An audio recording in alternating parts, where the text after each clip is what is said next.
Kami sudah mengusulkan untuk mengusulkan normalisasi pengerukan, dan kami juga sudah berpikir bahwa limbah yang diangkat dari saluran itu pembuangannya kemana kami sudah memikirkan. Dan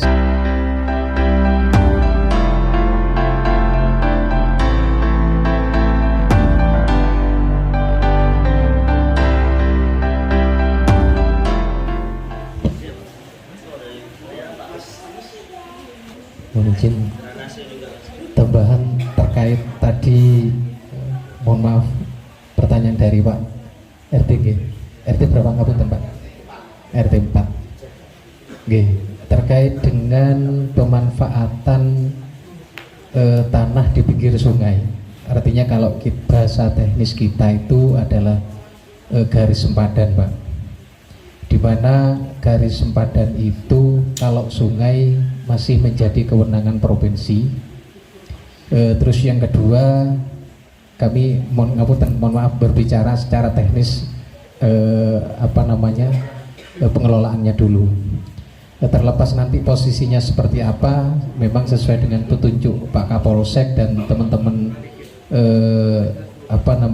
Muspika, kita harus cek lapangan. Untuk pemanfaatan tanah aset yang berkaitan dengan garis sempadan itu salah satunya adalah bangunan Pak, tapi menerbitkan surat izin bangunan di atas saluran atau di garis sempadan itu perlu rekomtek yang cukup jeli. Misalkan bukan hanya di tingkat provinsi, tapi kabupaten pun jeli sekali. Oleh karena itu, apa yang disampaikan tadi oleh Pak RT, Pak saya tanam pohon, Pak saya tanam bambu, dan bambunya itu sudah merugikan salah satu lahan milik orang lain kaitannya dengan perumahan. Kita harus Pak, kita harus persuasif, pendekatan yang harus dipotong kan, seperti itu. Dan tidak ada hak pemilikan di sana. Di sana mungkin haknya, kalau saya berbicara itu memang posisi di sempadan Pak itu hanya mohon maaf, hanya mengelola saja tanpa izin dari kami, hanya memanfaatkan lahan. Saya yakin tidak akan punya surat izin, saya yakin sudah, karena surat izin itu untuk lahan itu ada pemanfaatan untuk lahan pertanian dan bangunan Pak. Bangunan pun ini masih di step-step menurut penyesuaian bangunannya. Jangan lupa komen, like, dan subscribe. Bangunan semi permanen, bangunan untuk pertokoan, untuk usaha, ini dibedakan sesuai dengan peraturan daerah yang ada, sesuai dengan ketentuan retribusinya yang ada.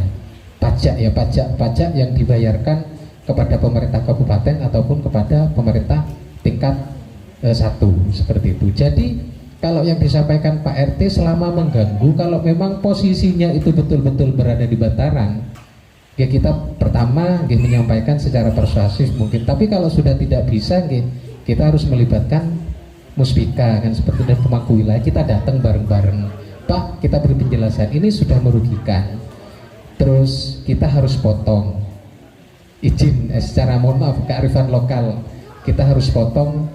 Tidak akan ada apa-apa Pak, tidak akan ada tuntutan mungkin seperti itu Pak Kapolsek ya, selama kita masih jelas-jelas itu sudah tidak ada izinnya, terus dia menggunakan tanah negara, mungkin hanya memanfaatkan lahan saja untuk tambahan nilai ekonomis, mungkin seperti itu. Tapi pemerintah provinsi tingkat 1 ini tidak akan melegalkan tanah-tanah yang seperti itu Pak, karena artinya monggo dimanfaatkan, ditanami bambu atau dimanfaatkan untuk tambahan nilai ekonomi. Tapi kalau dilarang selama itu mengganggu, saya rasa kalau itu betul-betul posisi di sempadan, saya rasa tidak ada masalah.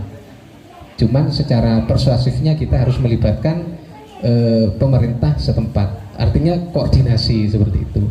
Mungkin jangan bergerak sendiri, mungkin kan seperti itu, nanti biar nggak ada gesekan secara sosial dan kearifan lokal yang ada di dalamnya.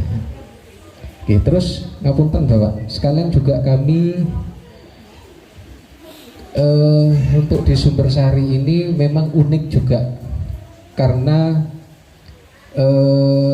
tadi saya menyampaikan kalau di pedesaan ngapunten agak cuek ya, agak cuek. Ada masalah itu ada cuek, agak cuek. Tapi kalau sudah saya masuk di perkotaan itu agak Pak, apa namanya? Gerengseng gitu loh. Karena memang Pak RT, Pak RW-nya saya rasa semua orang-orang, mohon maaf, SDM-nya berbeda. Memang realitanya seperti itu. Realitanya seperti itu.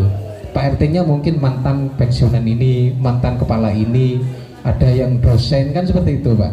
Jadi kami harus bersaing juga untuk berkolaborasi dan berkarya dengan teman-teman dan masyarakat juga di wilayah itu. Sehingga walaupun saya orang Tempurjo, saya harus berkarya dan berdedikasi dan memberikan pemikiran saya untuk masyarakat Sumbersari, kan seperti itu, Pak.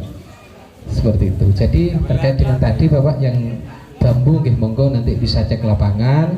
Kalau memang di situ terjadi ada salah satu merugikan, ya kita bareng-bareng lintas sektor, disaksikan oleh mungkin dari Pak Kapolsek atau jajarannya, Pak Lurah, atau dengan 3 pilar kita datang, kita cek.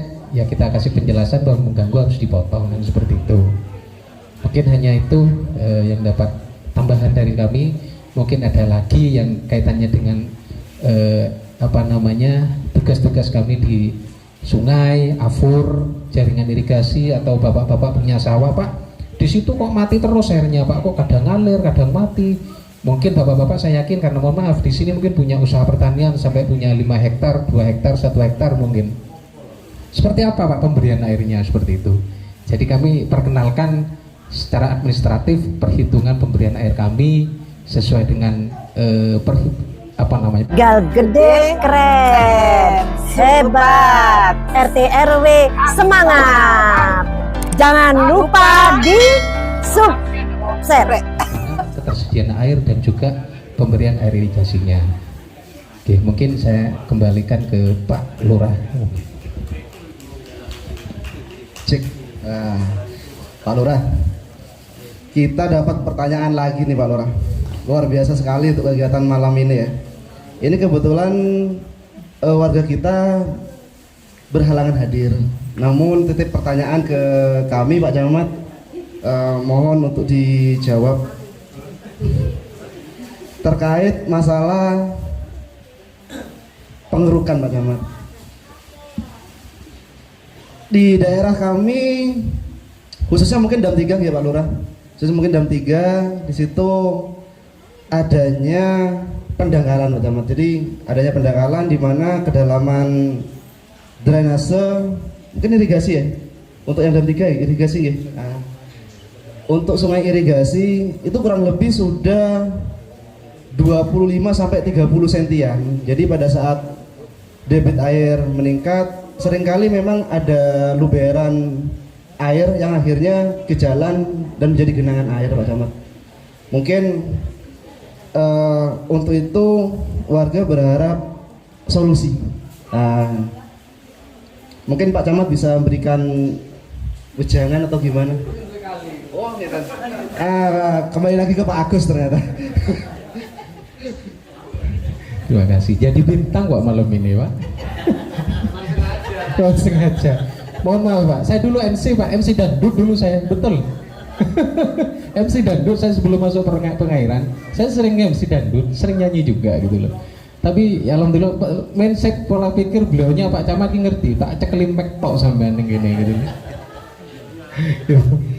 Ya terkait dengan apa yang disampaikan usulan dan masuk pertanyaan yang perlu dijawab oleh bidang kami, untuk saluran yang ada yang dimaksud Pak Babinsa atau dari siapa Mas Pak yang bertanya? Enggak, yang bertanya tadi. Om Dading. Jadi Pak RW. Jadi saluran itu berada di Dam 3 Pak ya, ke atas. Dam 3 ke atas itu masuk dalam kategori saluran sekunder kewenangan kabupaten. Memang itu sangat saya amati sudah terjadi pendangkalan di sepanjang ruas saluran sekunder yang ada di Dam 3. Kalau menyebutnya kearifan lokal mungkin Dam 3 di sana. Tapi kalau bahasa kami di nomenklatur bangunan anti rogo 5, BA5 ke hulu. Kami sempat Pak kemarin mengusulkan untuk normalisasi menurunkan alat berat karena memang di situ sering terjadi luapan sekitar hilirnya itu yang juga berpotensi terhadap genangan dan luapan lompatan air ke daerah Mastrip, Baturaden juga, dan Tegal Gede juga wilayahnya Pak Lurah. Dan ini juga menjadi pemikiran kami agar supaya kami juga bisa menyelesaikan.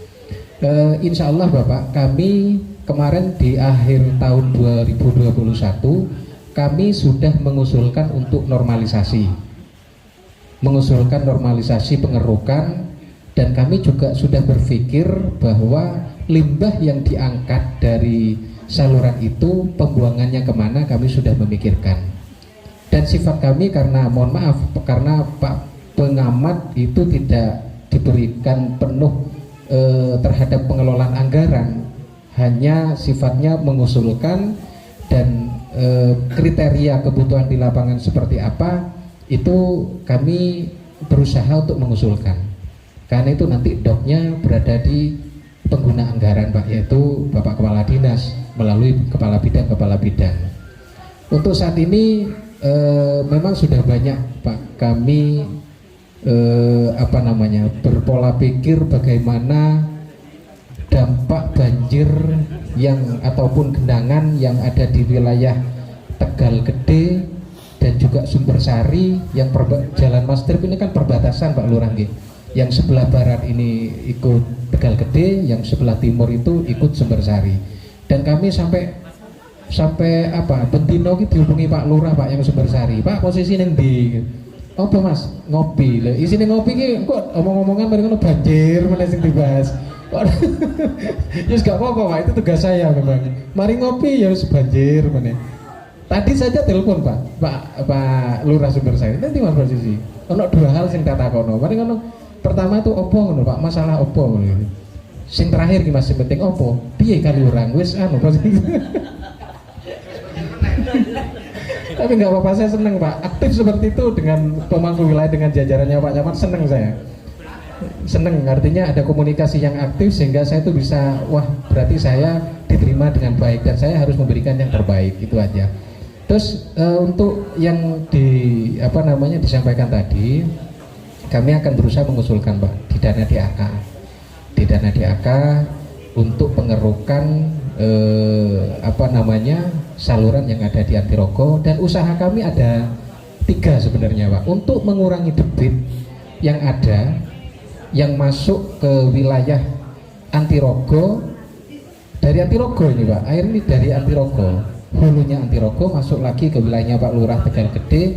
Kami akan mengurangi air dari hulu, dan kami sudah cross check karena memang tadi kaitannya dengan pel banjir itu saya banyak menemukan gumuk-gumuk itu sudah rata dan alih fungsi Pak. Sekarang bukan hanya persawahan Pak, gumuknya yang digeruk dari perumahan, dan saya melihat alur-alur pembuangannya pel banjirnya itu tidak sesuai dengan rekontek.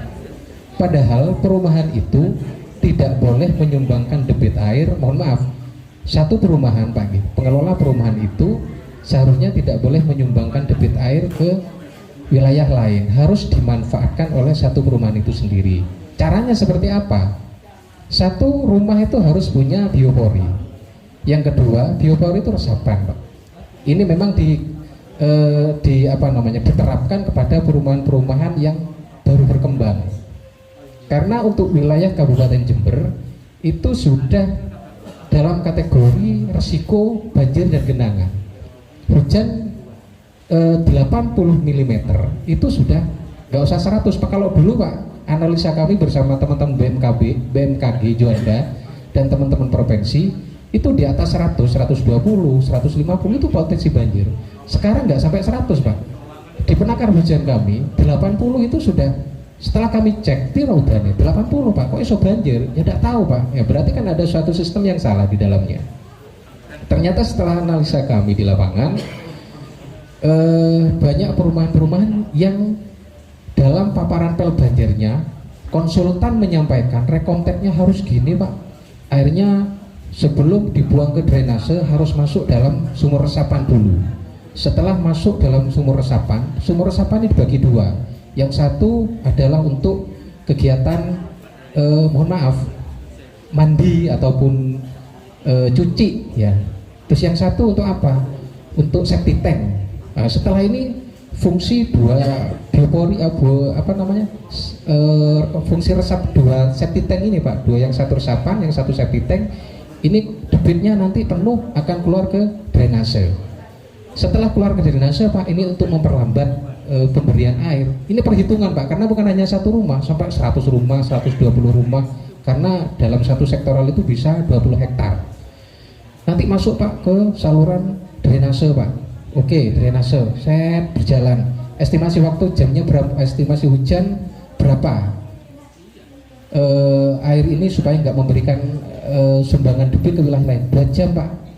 Oke, perhitungannya, analisanya. Masuk drainase ada kolam tampung Pak di sana. Kita bikin kolam tampung kedalaman 2,5 meter dengan diameter penampung kolamnya itu 7 meter persegi. Oke. Ternyata itu banyak rekomtek yang tidak dilaksanakan Pak. Jadi kadang paparannya jelas, mungkin hanya ada beberapa ya yang buat sampel gitu loh, untuk menunjukkan kepada tim analis, tim teknis di lapangan. Nah itu yang menyumbangkan Pak sebenarnya, sehingga air itu nggak betul-betul dimanfaatkan dalam satu pengelolaan rumah itu, pengembang perumahan. Salah satu contoh ini kami mempunyai pola pikir khawatir Pak Lurah, karena di Antirogo sudah berkembang perumahan gumuk, berada di mana itu, daerah di hulunya Pak siapa, Pak mohon izin Pak Mufid ya, Pak Mufid itu di hulunya itu enggak Pak Dewan ya, kami sempat dengan beliaunya di lapangan. Betul. Itu kami kekhawatiran sekarang ada perumahan Pak yang berkembang di sana. Perumahan berkembang di sana, otomatis pembuangannya akan masuk ke sekunder Antirogo. Dan kami sudah mengambil langkah mengarahkan kepada jajaran kami agar supaya membuat pelimpah.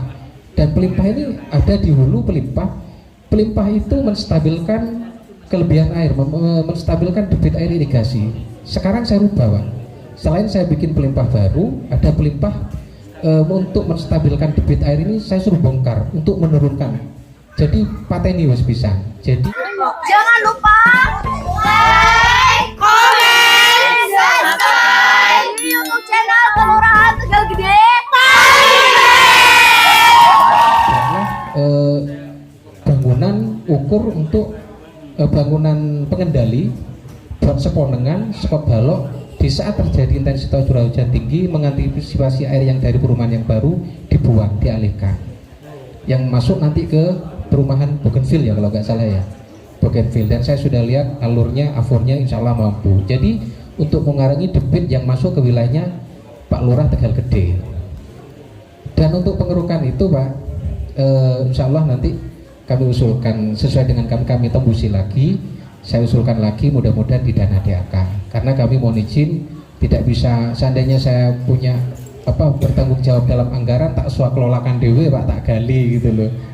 Tapi karena saya punya pimpinan dan bukan ranah saya yang mengeluarkan anggaran, dan memang apa kegiatan yang berada di wilayah kami, konstruksi, terus kegiatan normalisasi, pengerukan itu berdasarkan usulan kami, berdasarkan urgensi dan kebutuhan prioritas yang ada. Oke, nanti untuk Tegal Gede saya masukkan dalam prioritas usulan kebutuhan kami yang pertama Pak. Seperti itu. Oke, mudah-mudahan mohon doanya kami mengusulkan dan usulan kami dapat dikabulkan oleh terutama oleh Allah Subhanahu wa taala. Nanti turun perantara kepada pemangku-pemangku atau pimpinan-pimpinan kami yang membidangi, seperti itu. Terima kasih, mungkin sudah bisa ada angan-angan ya, walaupun gak ketok tapi wis ono angan-angan gitu loh Pak, ono angan-angan seperti itu. Oke, terima kasih.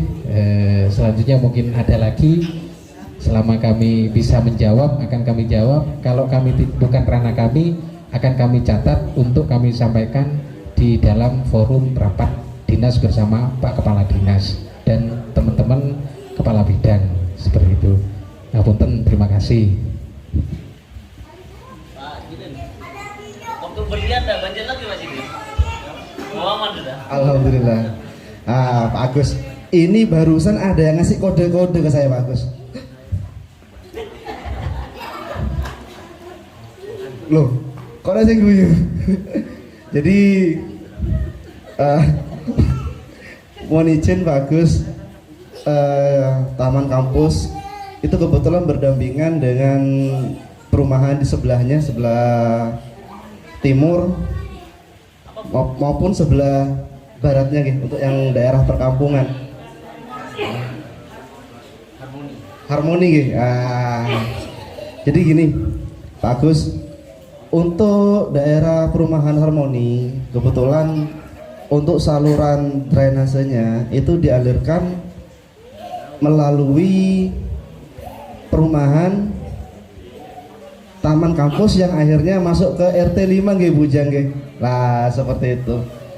Ini saya kemarin sempat ke sana, saya sempat cek itu 2 tahun yang lalu pada saat saya awal-awal masuk ke Tegal Gede, ternyata memang untuk perumahan Harmoni memang tidak ada solusi lain kecuali memang dialirkan melalui Taman Kampus. Jadi untuk saluran drainasenya itu tidak ada. Nah, ini mungkin ada solusi yang bisa ditawarkan dari Pak Agus. Kening pole ya. Kening pole. Alhamdulillah. Terima kasih pertanyaannya. Memang begini Pak, ada satu bidang kami sebagai mitra, ada bidang jembatan, ada bidang sumber daya air, ada bidang aset, ada bidang infrastruktur desa, ada bidang drainase, ada bidang jembatan. Banyak bidang-bidang yang berada di ranah dan mitra kerja kami di Dinas PU BMSDA. Untuk drainase, Bapak yang dari perumahan yang di atas berarti Pak nggih, Pak Babin Sangge, menyumbangkan air ke daerah Taman Kampus nggih. Memang kemarin kami berpikir Pak untuk membuat sodetan. Kami sudah sempat melintas dengan Pak Lurah Sumbersari. Mas iku wilayah Tegal Gede jane, gak apa-apa Pak nek lewat titik air saya gitu kan. Lewat titik sempat masuk di pojok, aku gak wani melebu Mas. Gak apa-apa nek lewat titik saya gitu kan, gak akeh saya gitu kan Pak.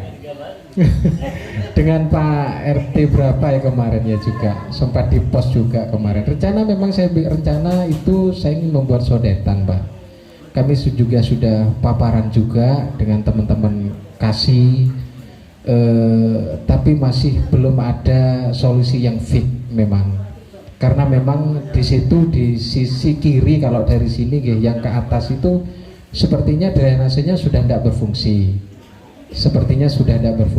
dan kami juga melihat kemarin perumahan yang tengah ini, perumahan pemukiman warga juga, kalau kali urang banjir itu di sini tergenang Pak sekian. Terus kalau sudah kali urang surut dan jalan yang mau ke mana dari Taman Kampus ya, ini juga sudah mulai surut, itu mulai ke rumah kami juga mulai surut seperti itu. Saya petakan Pak, waktu itu saya petakan dengan Pak Lurah Sumbersari. Ya itu tadi mohon izin Pak Lurah ya, kelewat titik Pak Lurah Sumbersari. Tahu karena permasalahannya ada juga, saya ajak ke hulu gitu loh, gitu. Gak apa-apa wis ngomong ning Pak Lurah Tegal Gede, sampean gonceng aku ngono skatut ngono gitu saya. Siti ae gitu. Jadi pemikiran kami memang sudah jadi bahasan Pak. Rencana memang kami buat sodetan ya, tapi kan ini jalan Pak ke sana karena kita kan dekat dengan sungai Kali Antirogo sebenarnya. Banyak pertanyaan masyarakat, memang walaupun disampaikan secara analisa tidak teknik tapi masuk akal gitu loh Pak. Di situ situ ada kali Antirogo, kok saya banjir nang kene Pak gitu. Ini ya bukan mohon maaf, bukan orang teknik tapi pemikirannya teknik gitu loh. Aku ngomong, kau duwe Pak, saya gitu kan. Gitu. Jadi tapi kami tetap berusaha Pak, tetap berusaha untuk mencarikan solusi bagaimana sampai kami dengan tim ORC unit reaksi cepat ini ada 3 tim di Dinas PU bergerak cepat, memang bergerak cepat Pak, tapi wong yang ditangani ini sak kabupaten Pak gitu loh, sak kabupaten kadang dipanggil ke Puger, kadang dipanggil ke Gumuk Emas, kadang ya, tapi ya rotok kerasan di kota karena memang kota ini banyak masalah memang, baik jalan ambles dan lain sebagainya seperti itu. Jadi nanti nyoba kami akan koordinasikan dengan teman-teman lintas bidang drainase karena kami walaupun beda bidang tapi satu atap yaitu Dinas PU BMSDA menyelesaikan masalah apa yang terjadi masalah di lapangan kita carikan solusi sehingga kolaborasi kami bekerja sama bukan bekerja sendiri-sendiri tidak, kami akan bekerja sama sesuai ranah kami koordinasi seperti itu Pak. Kami tidak berdiam diri karena kadang kalau kami melintas jalan Pak ambrol, kami sampaikan ke tim RC, Pak di sana ada jalan ambrol. Oke Pak, di mana? Saya kirim fotonya. Dia turun alat berat seperti itu. Jalan ambles, turun alat berat. Rencana juga kemarin saya melintas jalan Ngapunten di kelurahan sebelah Kebonsari depannya SMP 11. Ternyata tadi saya lewat sana ambles juga, ya kami laporkan mungkin juga akan segera diperbaiki masuk dalam sektoral wilayah Kecamatan Sumbersari. Kami bekerja bukan karena